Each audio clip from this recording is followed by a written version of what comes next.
Halo guys, welcome back again with Haris Channel.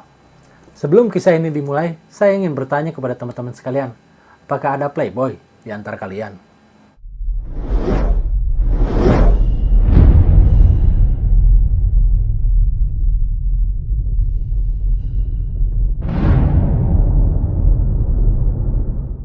Karena bagi sebagian kaum hawa, playboy atau pria penakluk wanita itu sosok yang sangat menarik. Namun, bagi pihak lain, ia menjijikan.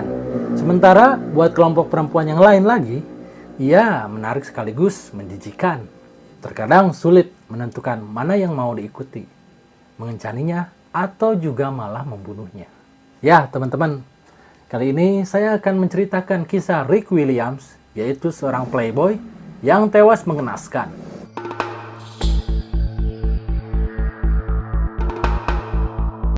Rick Williams, seorang lelaki berbadan tegap, bertinggi 183 cm dan berat 82,5 kg.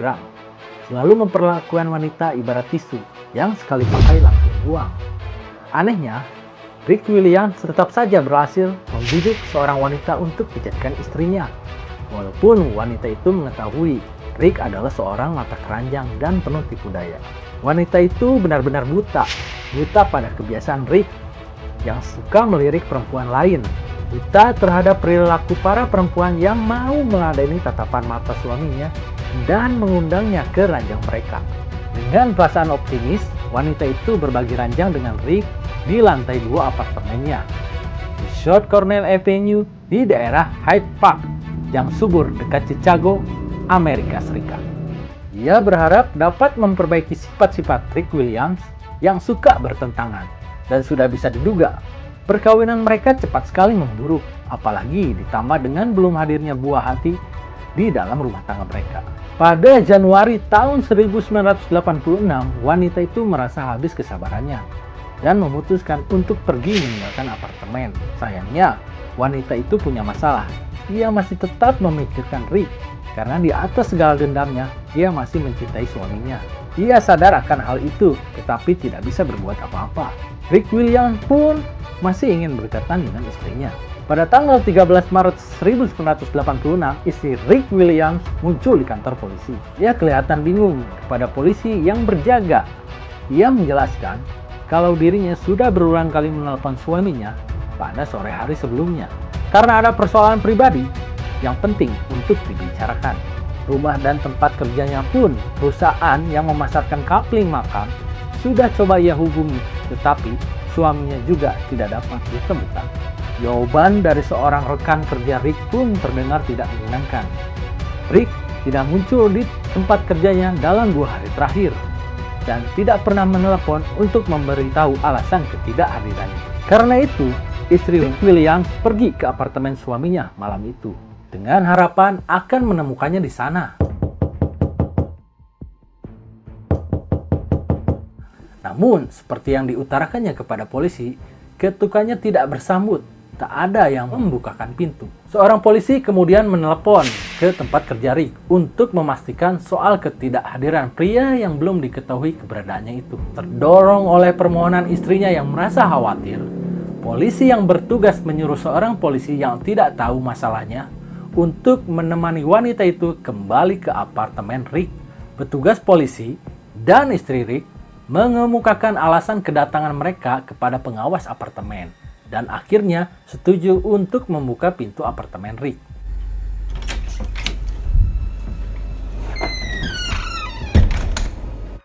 Mereka pun akhirnya menemukan Rick di dalam kamar apartemen dan ternyata tubuhnya sudah terbujur kaku dan Rick Williams pun tewas.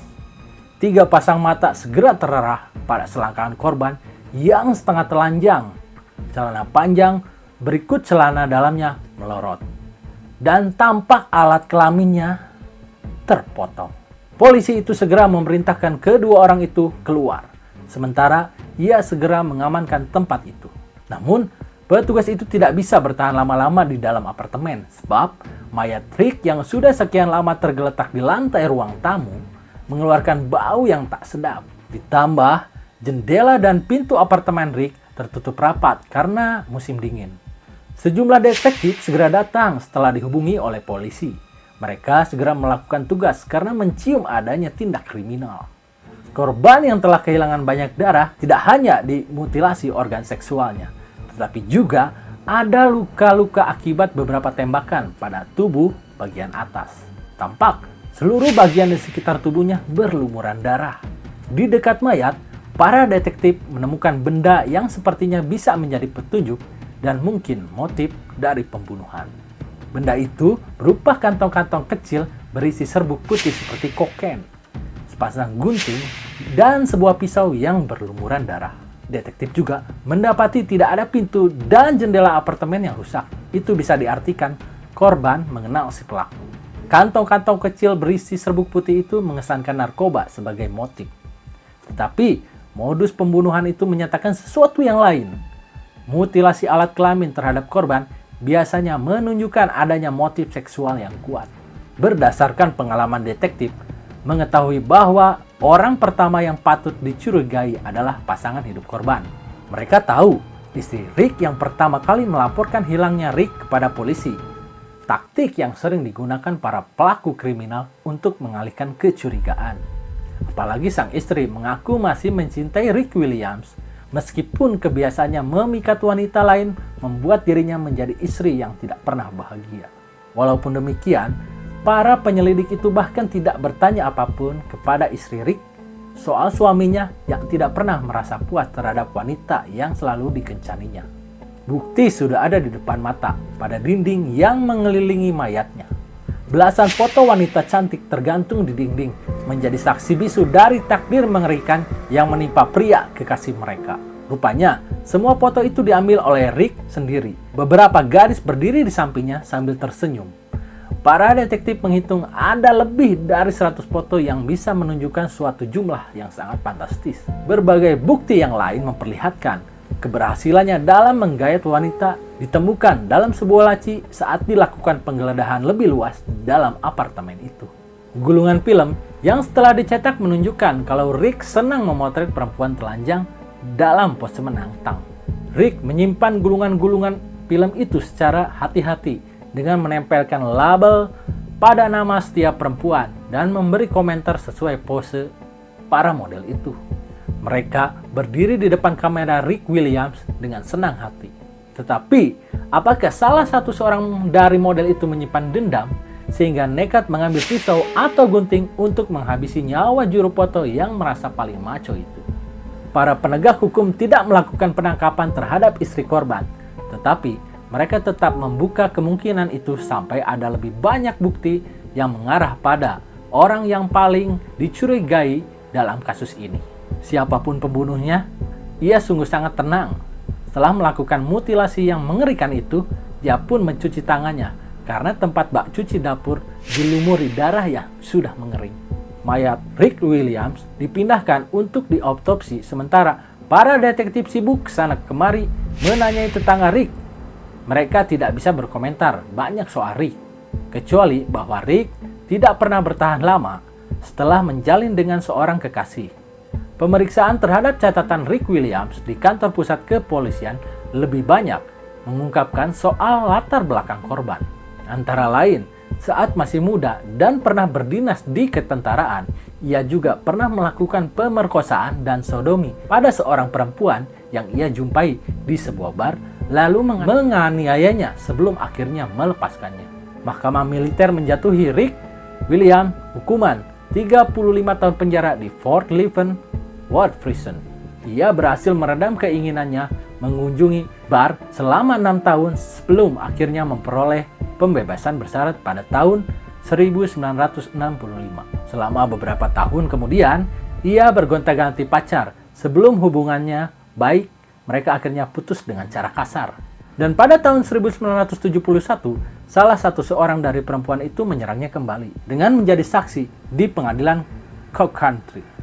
Tumpukan perkara menunda persidangan terhadap selama beberapa tahun, sampai 4 tahun kemudian Rick Williams diadili dan menjalani hukuman penjara cukup lama karena terbukti melakukan penyerangan seksual.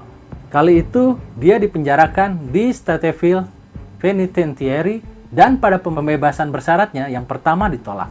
Tetapi pada tahun 1983, instansi yang memberikan bebas bersyarat meninjaunya kembali dan memutuskan Rick Williams siap kembali ke tengah masyarakat. Sebagai narapidana yang sudah 2 kali melakukan kejahatan, Rick menggunakan bakat pendekatannya untuk memperoleh pekerjaan di pemakaman dan menjual kapling makam. Ia juga melakukan kerja sampingan sebagai pengedar kokain. Hasil autopsi mayat Rick menunjukkan narkoba sebagai motif pembunuhan bisa diabaikan. Menurut Dr. Robert Steen yang melakukan autopsi kepada Rick yang masih hidup saat organ kelaminnya dimutilasi, bisa dipastikan luka pada bagian itu menunjukkan bekas dipotong menggunakan gunting. Tampaknya Rick berusaha mempertahankan diri. Hal itu terlihat dari dengan adanya luka dalam di tangan kirinya karena mencoba menghindari sisi tajam gunting. Rick yang bertubuh besar sepertinya roboh oleh terjangan peluru dari pistol kaliber 22 di bagian dadanya, diikuti beberapa tikaman gunting di tubuhnya. Setelah itu, barulah alat kelaminnya digarap. Saat mengembuskan napas terakhir, Rick Williams sadar akan penghinaan paling hebat yang pernah diterimanya. Mutilasi seksual menunjukkan latar belakang pembunuhan lebih kepada balas dendam daripada soal narkoba. Tentu saja, masih ada kemungkinan menyangkut hubungan antara seks dan narkoba. Sejumlah spekulasi tentang hal itu telah dimunculkan oleh para detektif, tetapi tidak ada kelanjutannya. Pembunuhan terhadap Rick Williams sudah berlangsung 2 hari sebelumnya, namun jejak si pembunuh belum juga ditemukan. Para detektif sudah melakukan segala sesuatu hal terbaik dengan mengajukan nama wanita-wanita bugil di galeri foto Rick Williams. Gulungan-gulungan film hanya ditandai dengan nama-nama depan wanita yang tampil dalam pose menggiurkan, tetapi tidak banyak nama yang bisa dikaitkan. Buku petunjuk telepon yang ditemukan di sebuah laci apartemen korban memunculkan harapan diperolehnya solusi cepat tentang masalah ini. Namun, pandangan sekilas menunjukkan Rick tidak pernah lagi menambahkan data di gulungan film. Setiap nomor telepon hanya memiliki 1 nama di samping. Yang pasti, nama-nama keluarga tidak ada di dalam koleksi pria itu. Para detektif yakin setelah dimintai keterangan, mantan istri Rick Williams bukanlah tersangka yang serius. Karena setiap gerik-geriknya berhari-hari menjelang peristiwa pembunuhan bisa dipertanggungjawabkan. Jika si pembunuh memang seorang wanita, para detektif menduga pelakunya bukan mantan istri korban. Nyatanya, mantan istri Rick Williams sangat membantu para penegak hukum dan menyodorkan nama-nama teman Rick. 2 orang penegak hukum ditetapkan untuk menangani kasus ini, yaitu Detektif Ed Smith dan James Cassidy. Keduanya lalu mewawancarai para teman korban, dan mereka harus menambahkan sejumlah informasi untuk melengkapi latar belakang kasus pembunuhan itu. Teman korban yang pertama dimintai keterangan menyatakan Rick bersikap layaknya fotografer yang sukses saat bertemu dengan perempuan yang ingin dikencannya. Menurut dia, Rick menawari mereka bantuan untuk meniti karir sebagai model. Dan tawarannya selalu diterima oleh hampir semua perempuan. Setelah itu, Rick tidak membutuhkan waktu lama untuk mengajak mereka masuk ke studionya, lalu melucuti pakaian mereka untuk berpose di depan kamera. Salah seorang perempuan terakhir yang menaklukkan hati Rick dikenalkan oleh temannya sebulan sebelumnya. Kata teman Rick Williams, wanita itu bernama Jackie Fogg. Bertubuh tinggi dan langsing serta berwajah cantik. Dengan panduan yang ideal itu, Jackie tentu saja bersedia menjadi model dan mau menerima tawaran Rick. Tak lama setelah berkenalan, teman Rick melihat Rick dan Jackie pergi meninggalkan studio. Mereka rupanya pulang ke apartemen. Para detektif ini tidak menaruh perhatian terlalu banyak terhadap nama Jackie Fogg, yang juga disebut-sebut dalam wawancara dengan teman-teman Rick Williams yang lainnya. Kali ini, teman itu menyatakan pada malam tanggal 13 Maret, saat pembunuhan terjadi, ia berbicara dengan Rick melalui telepon.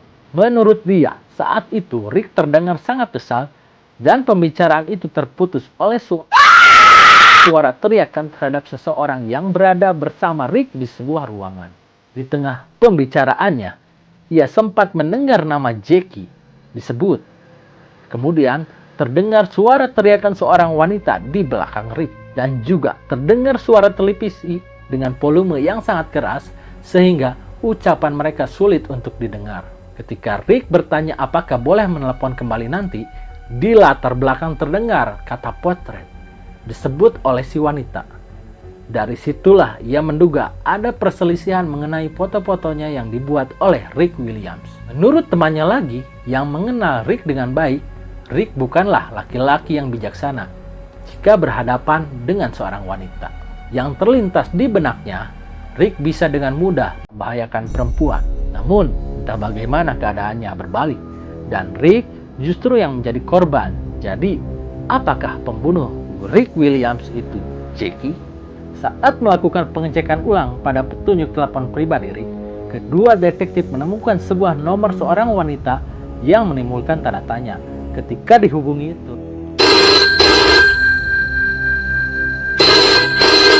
telepon itu pun tidak menjawab.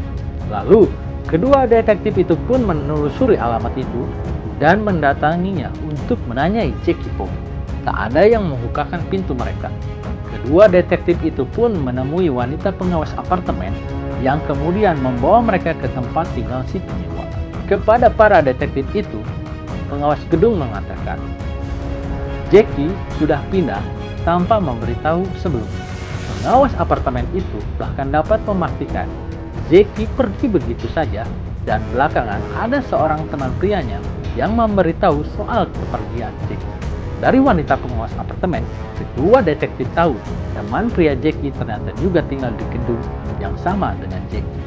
Tanpa menunda-nunda, keduanya segera menjumpai laki-laki itu yang kemudian mengatakan kalau Jackie sudah pergi sehari sebelumnya tanpa banyak keributan. Saat teman pria Jackie bertanya soal alasan kepindahannya yang mendadak, Jackie hanya mengatakan kalau ia bosan dengan apartemennya dan butuh suasana baru. Tak ada ucapan yang bisa mencegah Jackie untuk pergi. Jackie sekarang tinggal di Normal Avenue, tidak terlalu jauh dari sini, ujar lelaki muda itu. Di alamat yang baru, kedua detektif itu langsung tahu apa yang harus dilakukan saat Jackie Pogi membukakan pintu. Di wajah Jackie terlihat goresan yang masih baru, panjang, dan dalam. Goresan luka semacam itu dilakukan oleh seseorang yang berjuang untuk mempertahankan nyawanya. Karena itu, kedua detektif dengan tenang meminta Jackie ikut bersama mereka ke kantor polisi. Dan lalu Jackie menjadi tersangka. Beberapa jam kemudian, Jackie diminta menjelaskan kembali bagaimana ia memperoleh luka di wajah itu dan mengapa ia mendadak mengemasi koper-kopernya dan berpindah apartemen. Setiap jawabannya tidak memuaskan, tapi akhirnya datang juga kepastian yang ditunggu-tunggu. Saat Jackie diberitahu ada seorang saksi mata yang mendengar suaranya di belakang Ricky ketika sedang berbicara dengan korban via telepon pada malam pembunuhan itu. Seperti matahari muncul di cakrawala pada hari yang baru, si tersangka menyandarkan punggungnya di bangku dan menganggukkan kepala tanpa bisa mengelak. Jackie Pogi siap menceritakan kisahnya. Ia mengenal Rick Williams belum terlalu lama, hanya sebulan lebih sedikit. Ia diperkenalkan oleh seorang temannya. Rick memuji bentuk tubuh dan kecantikan wajah. Bahkan, Rick bilang kalau Jackie bisa melakukan banyak hal dalam karir di dunia model. Kemudian dilakukan sesi pemotretan foto telanjang yang dilanjutkan dengan bercinta.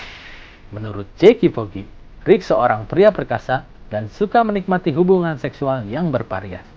Suatu kali, menurut Jackie, Rick melakukan hubungan seksual yang secara keterlaluan, tetapi ia berusaha menahan diri karena ia merasa takut. Jackie tetap mempunyai harapan yang tinggi untuk menjadi seorang model. Namun, seiring dengan berjalannya waktu, Rick gagal menempati janjinya.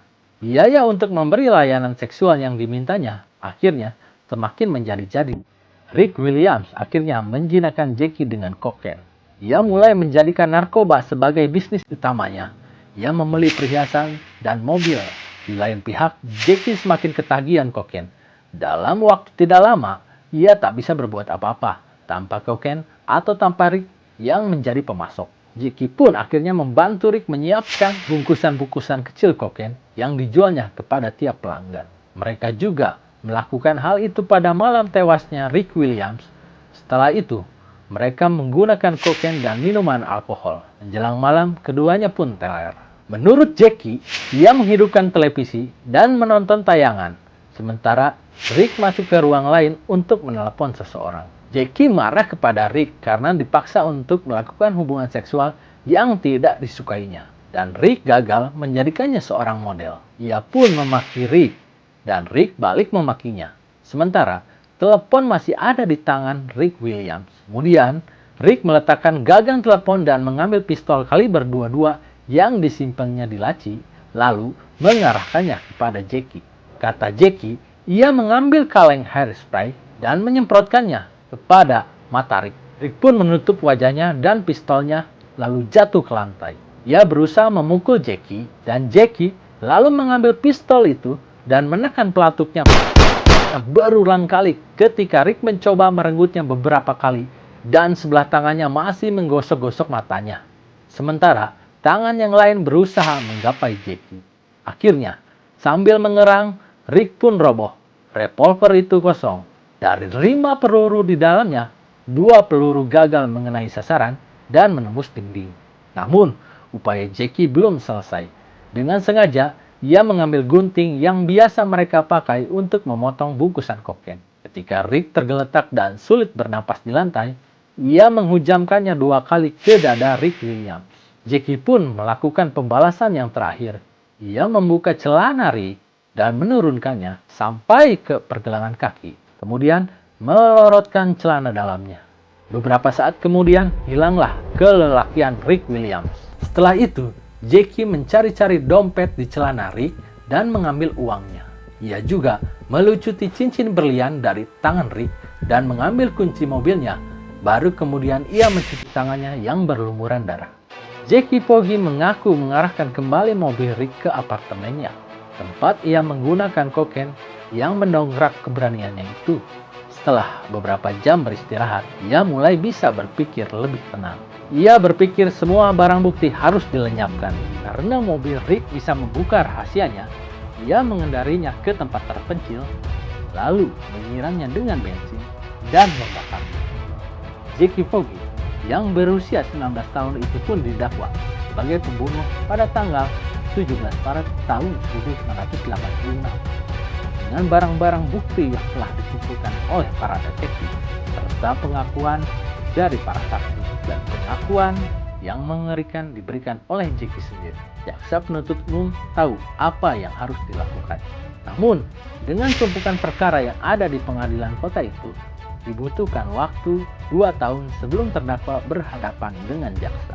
Dan muncul perdebatan bahwa Jackie tahu ia memiliki kesempatan baik hidup di penjara akibat membunuh dan melakukan mutilasi, pencurian, dan perusakan barang.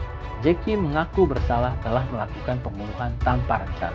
Pengakuan itu mengurangi kemungkinan ia dipenjara dalam waktu lama karena membunuh. Dan pada akhirnya, pada tanggal 29 April tahun 1988, Hakim Christy Berkos menjatuhi Jackie Foggy hukuman 15 tahun penjara. Oke, semoga kisah ini dapat bermanfaat dan dapat diambil hikmahnya. Dan jangan lupa subscribe agar tidak ketinggalan cerita seru lainnya. See you next time.